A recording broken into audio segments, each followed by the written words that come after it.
Hi, my name is James Osmar, Jim Osmar to some of you, and today I just wanted to talk briefly about Ron, what he meant to me, I guess, and how I met him, and just briefly, I guess, discuss his life and how much of a fun guy he was to have around. See, my friend Ron made me laugh, and I'm sure if you knew Ron and he was your friend, he made you laugh too, because Ron, without a doubt, that's what he liked to do most, is try to get people to laugh. I think he probably spent nights up late thinking about ways to make people laugh. I met Ron over 30 years ago, maybe 32 or 33 years ago. He rolled into Terrace Bay in a hot sports car. I think it was a Firebird back then. And way back then, believe it or not, he was skinny and he had a whole head of bushy blonde hair. Well, it might not have been bushy hair, but it was long and blonde. Hard to believe he was skinny when I take a look at the pictures that I see now. But Ron was always an interesting guy. He seemed to live pretty fast and have fun at whatever he did. And then he decided to start, I guess, paying attention to my sister. And really when I got to know Ron, that's when I got to know Ron, is when he got to know my young sister, Carol.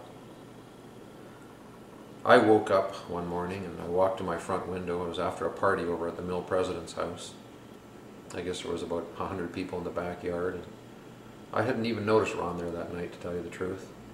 But he had noticed my young sister, Carol. And the way he likes to tell the story, and if you know Ron, like I know my friend Ron, Ron always liked to have everything told in the form of a story that was going to make you laugh. Ron's stories seemed to consist of about 25% fact and 25% you don't know where the facts came from. And the other 50% he embellished the first 50%.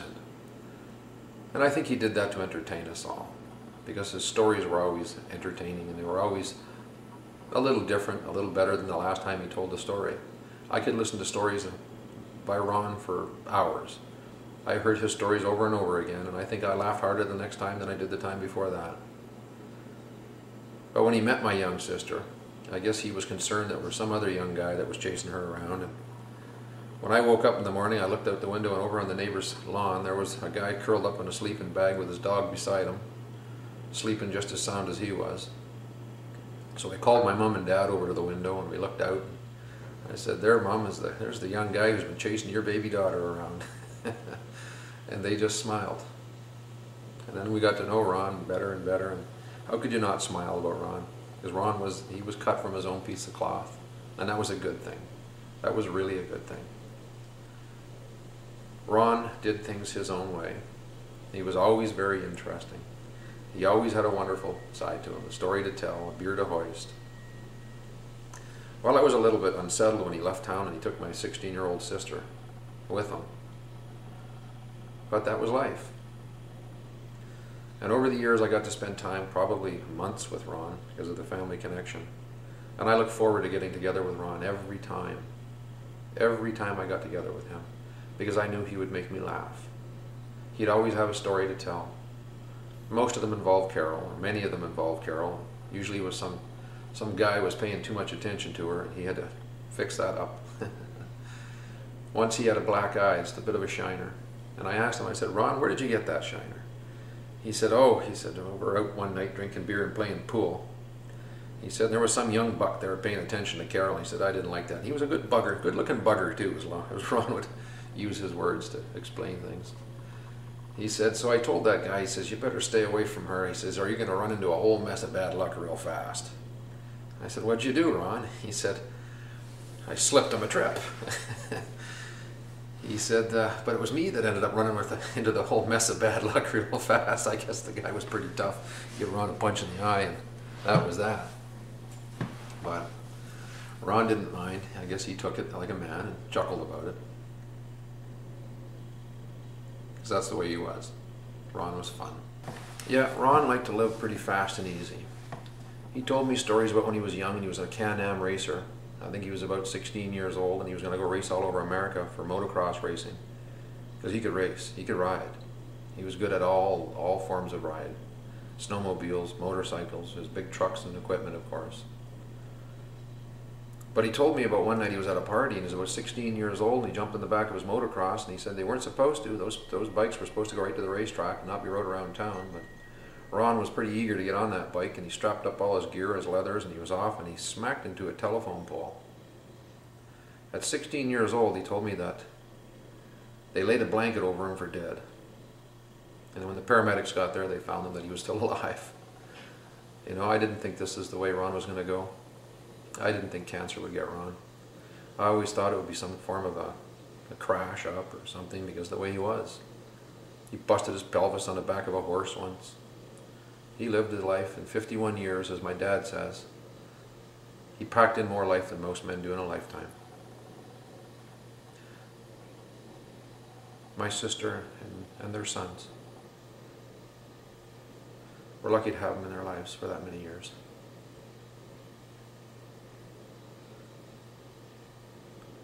Most of us don't get that.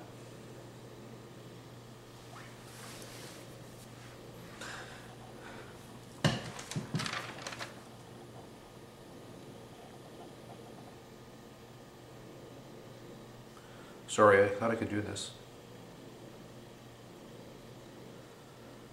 Just take me a moment. See, Ron always had a story, as we know. And he did things differently. And I enjoyed that. He told me once about how he's racing around a racetrack, and he said there's nothing like racing in the racetrack and being up at the top of that edge. He says, not knowing whether you're going to live or die. And I just thought, wow, what a way to live. I didn't have the courage to do that. Riding up on a track at about 80 miles an hour, knowing if you went over the edge you could get hurt pretty bad. Well, that was what Ron liked to do. Ron could race like that. He had the courage to do it. And now you watch his boys doing it. Riding on horses and bikes and stuff like that. They're probably a little more sensible than what Ron was.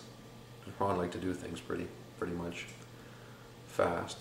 Until he got older, he slowed right down and he did things fun. But Ron was a good person to have as an example for all of us. Some people come into our lives for a moment, some people come into our lives for a lifetime. And if Ron touched you like he touched me, you'll never ever forget him.